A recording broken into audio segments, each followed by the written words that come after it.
अगर आप एक ऐसे आईपीओ की खोज में हैं जहां पर आपको बहुत ही कम आईपीओ के प्राइस बैंड पर कोई कंपनी मिल रही हो, तो केवल 28 रुपये के आईपीओ के प्राइस पर एक नई कंपनी ने आज अपना आईपीओ लॉन्च किया है।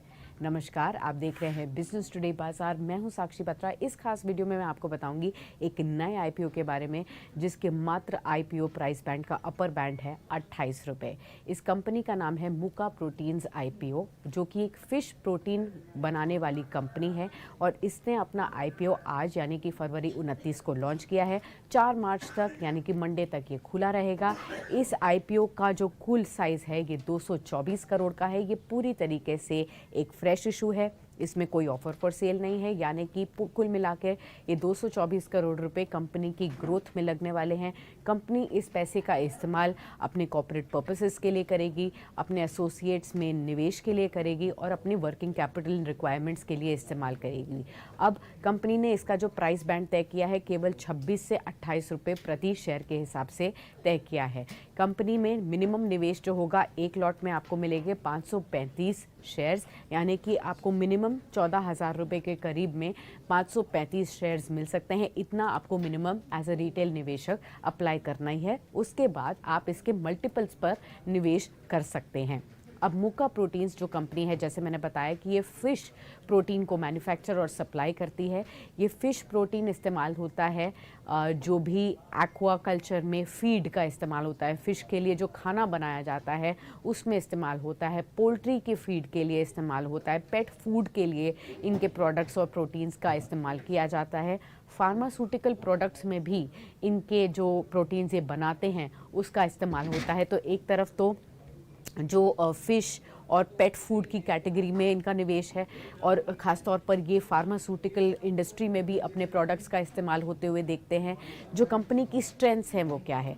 कंपनी का एक हाई मार्केट शेयर है, 25 से 30% तक का इंडियन फिश मील में, फिश ऑयल इंडस्ट्री में कंपनी का मार्केट शेयर है। प्लस कंपनी का ग्लोबल फुटप्रिंट है, 10 कंट्रीज़ में कंपनी के प्रोडक्ट्स इस्तेमाल होते हैं। बहरीन, बांग्लादेश, इंडोनेशिया, मलेशिया जैसे देशों में भी कंपनी एक्सपोर्ट करती है। कंपनी के एक्सपोर्ट्स टोटल रेवेन्यू में 58% तक के हैं। FY23 रेवेन्यू से अगर आप कंपेयर करें, कंपनी के क्लाइंट रिलेशनशिप काफ़ी स्ट्रॉन्ग है।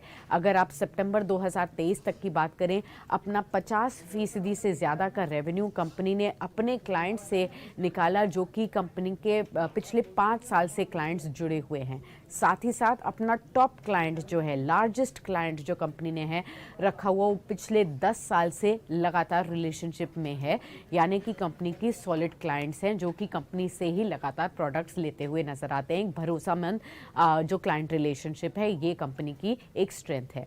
वीकनेस क्या है? कंपनी को स्ट्रिंजेंट रेगुलेशंस का सामना करना पड़ता है।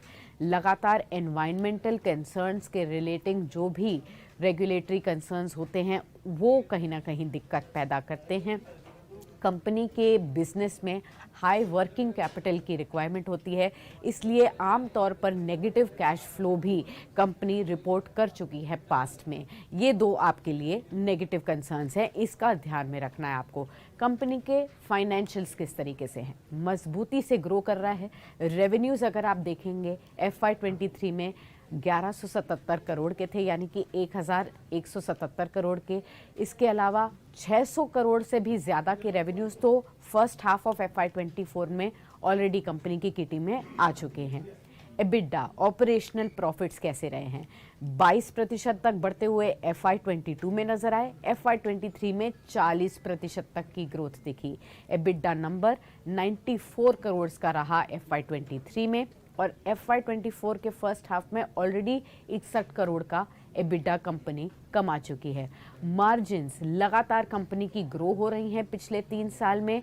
अगर आप FY22 की बात करें तो 7% तक के हिसाब से मार्जिन्स थी। इसके अलावा FY23 में देखें तो 7% की, FY22 में 5.2% तक की, और अगर आप FY23 की बात करें तो ये 8% तक बढ़ती हुई नजर आई, और फर्स्ट हाफ ऑफ FY24 में 10% तक की EBITDA margins already company grow करती हुई दिखी है।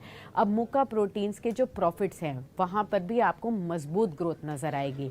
FY22 में 136% और FY23 में 85% तक की आपको प्रॉफिट में ग्रोथ नजर आई है। और FY24 की भी बात करें तो कंपनी ये भरोसा दिला रही है कि वो पिछले फाइनेंशियल ईयर से FY24 में अपने प्रॉफिट्स को डबल करती हुई नजर आएगी। तो मजबूत फाइनेंशियल्स हैं, ये आपको भरोसा है। अब क्या आपको इस IPO के लिए अप्लाई करना चाहिए या नहीं, ब्रोकरेज हाउसेस क्या कह रहे हैं ये सुनिए। ज्यादातर एनालिस्ट ने सब्सक्राइब रेटिंग दी है इस IPO को, क्योंकि मार्केट पोजीशन कंपनी की स्ट्रांग है, प्रोडक्ट पोर्टफोलियो काफ़ी स्ट्रांग है, ग्लोबल पोर्टफोलियो और प्रेजेंस है, और रेवेन्यू में लगातार ग्रोथ आपको देखने को मिल रही है। अब सबसे पहले अगर हम देखें तो स्टॉक बॉक्स, इस ब्रोकरेज हाउस ने सब्सक्राइब रेटिंग दी है। माना है कि कंपनी के लगातार बढ़ते हुए रेवेन्यूज, जो कि कंपाउंडेड एनुअल ग्रोथ रेट 39% तक के हिसाब से FY21 से लेकर FY23 में बढ़े हैं। हाई एंट्री बैरियर्स हैं, यानी कि बहुत ज़्यादा कंपटीशन नहीं है इस स्पेस में, बहुत लिमिटेड कंपटीशन है। कंसिस्टेंट फाइनेंशियल परफॉर्मेंस और इनोवेटिव प्रोडक्ट्स हैं जो कि कंपनी को लगातार अपने बिजनेस को ग्रो करने में मदद कर रही है। आनंद राठी ने भी लंबी अवधि के लिए सब्सक्राइब रेटिंग दी है। उनका मानना है वैल्यूएशंस काफ़ी फेयरली प्राइस्ड है। 17.7 टाइम्स के हिसाब से अगर आप इनका PE देखेंगे तो उस हिसाब से है। मार्केट कैप 840 करोड़ के आसपास देखने को मिल रही है, यानी कि फेयरली प्राइस्ड आपको ये IPO मिल रहा है। साथ ही उनका मानना है मार्केट शेयर में 25 से 30% तक का होना, यानी कि 2/3 ऑफ कोस्टल लैंड में कमांड कंपनी का ज़्यादातर देखने को मिल रहा है। इन सभी मजबूत बातों की वजह से मुका प्रोटीन्स एक अच्छा निवेश का ऑप्शन ब्रोकरेज हाउसेस मान रहे हैं। हालांकि आप अपने फाइनेंशियल एडवाइजर से ज़रूर बात करें इस नए IPO में निवेश करने से पहले। अगर आप म्यूचुअल फंड्स में भी निवेश करते हैं तो भी आप अपने फाइनेंशियल एडवाइजर से ज़रूर इत्तला करें कि इस नए IPO में आपको निवेश करने से कितना फ़ायदा हो सकता है। और आगे की भी तमाम वीडियोस पर ध्यान दीजिएगा, क्योंकि जैसे जैसे ग्रे मार्केट के प्रीमियम आएंगे उससे आपको इंडिकेशन होगा कि किस तरीके से IPO की डिमांड आगे बढ़ रही है, वो भी हम आपको आगे आने वाली वीडियोस में बताएंगे। और इसी तरीके के IPOs के बारे में जानकारी के लिए आप बिजनेस टुडे बाजार पर बने रहें। इस चैनल को लाइक और सब्सक्राइब करना ना भूलें।